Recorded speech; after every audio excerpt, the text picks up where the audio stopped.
Hey guys, Brent the Build Show today, talking about windows, right? We've got historic windows, we've got new windows. We recently had a project where we were asked to compete our windows against the big boys. What's the difference? You know, why would you choose our window? Why would you choose their window? We're gonna break it out today on the Build Show. So guys, we're talking about windows today, right? We've got historic windows versus new windows. We recently had a project, 1910 schoolhouse. They wanted windows, historic windows. And as a caveat, they asked us to price windows from the big boys, right? And so we got our pricing back and we were, I don't know, $1,500, $2,500 a window, depending on the size, depending on the details that they put into it, versus about $500, right? Why was your window so inexpensive, right? And so we began to break it out. Well, we realized that with our historic windows, with the wood that we were using, with historic glass, with the true weight and chain pulleys, right? We were putting a lot more into our windows. And so when we asked the big guys, there's about 6 companies that we asked to bid this project, to actually put good wood in it, you know, to do the weights and pulleys, to really build it like an historic window, to match profiles. 3 of them immediately said, we can't do that. One of them said, we can do some of that, we can't do all of that. And 2 of them, when they did price it our way, right, one was right with us, one was even more expensive. So began to realize that part of what's happening with our windows is we're putting a lot of really good quality things that were done 100 years ago, 150 years ago, that are no longer done. Let's talk about some of those things. First is, here's a cutaway of a window we did for a courthouse, is that our windows have true divided light, okay? What that means is that each pane is its own separate thing, and it's separated by these mutton strips, okay? These are called muttons. And so there's putty glazing on there, which we know lasts a very long time. Solid wood construction, right? So that there's no finger joining. It's good wood. This is actually fir, which is a good wood. We also build windows out of sapele, which is even better wood. Our windows have these weight pockets and these weights that go, so these windows are counterbalanced, right? We have really great brass hardware in them. We can weather strip them. We can put historic glass in them, so they have wavy glass. These little horns and these little ears on the bottom of the windows are an historic detail that enriches and enlivens the window, right? One of the things I always talk about is that the difference between good and great is about 1/8 of an inch. What I mean by that is that there is a depth and profile that happens with these windows that is richer, okay? So that when this window is stuck into a building, it's actually set back a number of inches, 8, 10 inches sometimes, whereas these windows oftentimes sit right on the face of the building and there's no depth and shadow line. And that kind of little detail can make a big difference when you're building a house. So now let's look at what the big boys are doing and how they're building it, right? I get that they are a production company, right? They're trying to build things as cheap and fast as possible. But what that means is that what ends up happening is after a certain amount of time, the window is cheapened to a point where it's just a commodity, right? It just doesn't matter anymore. The first thing you'll notice is that these windows are finger jointed, okay? What does finger jointing mean? Finger jointing is when you see different colored pieces of wood like this, it means that they have been cut and put back together.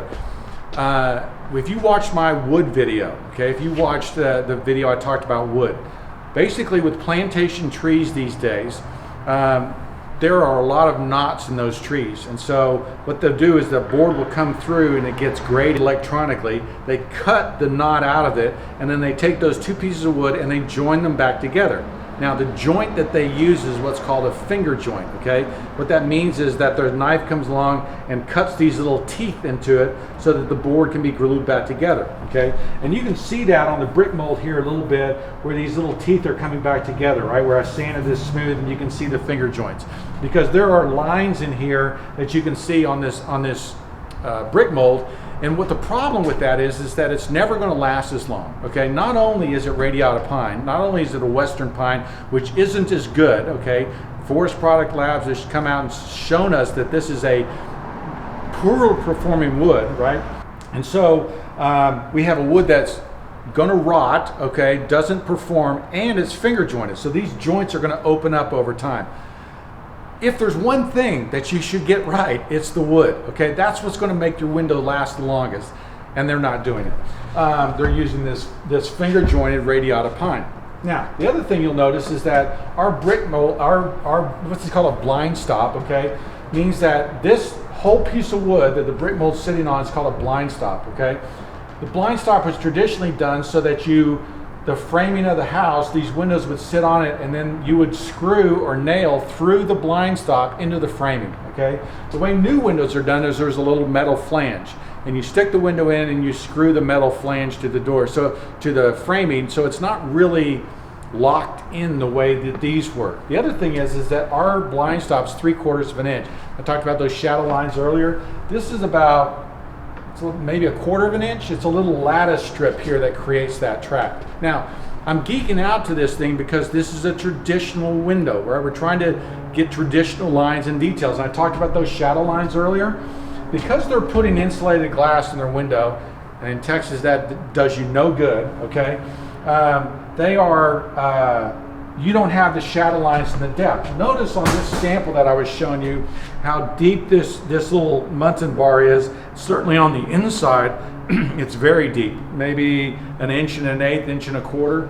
Because the way they're building this window, these little mutton strips, okay, are about 3/8 of an inch thick, and so you don't have the shadow lines. Again, I keep talking about shadow lines and everything like that, but the wood quality isn't good. We talked about the true divided light, that you actually have different pieces of glass here. This is one piece of glass. Did you know that? Let me show you. Okay, if I took a hammer here, right, if I put on my tool belt, break this window, what you're going to see here, and this has happened to us on a job where a guy was mowing the grass and a rock went up and hit this pane right here, the whole thing broke. Why is that? Well, because it's one piece. I better get my safety glasses on. Or else I could go blind here. If I could. Right? The whole thing breaks, right? Because it's one piece of glass. The other thing that happens is, now that I've broken it, you'll see that these are, okay, taped on. Okay, so what's happening here is that these pieces of mutton bars are actually taped onto the window. So they got one big piece of glass, okay? They have a faux bar in here, right? This faux piece in here, but there's just one piece of glass in here, okay? I don't know. It kind of bugs me, right? It seems like a cheap way to build. It's a loss of craftsmanship, but it's a $500, $800 window, right? I don't know, maybe it's a $1,000 window. It's less expensive, right? They have done things on the construction of this window. They staple their joints together, right? They use thinner wood. They use finger jointed wood. All these different places where they're saving money and ultimately giving you a product that won't last this long. So why should you buy an historic window, right? If you're going after a traditional look and a traditional style, if you're trying to recreate a traditional style house, realize what you're getting with this, right? You will save money on your window package if you go with the big boys, but you're making compromises that if you really want to make a beautiful house, if you really want to get the depth and shadow line, if you really want to get the wavy glass and all those great details that bring the charm and beauty into the house, you really should get a historic window that matches those profiles, matches those details, because it's just better. When you're talking about historic design, it all comes down to the details. And I talk about it being 1/8 of an inch between good and great. It's with the windows, it's with the moldings, it's with the doors, it's with the hardware. All those little things matter, okay? And they will make your house more beautiful if you really have close attention to detail and really care. I'm Brent Hull, thanks for watching.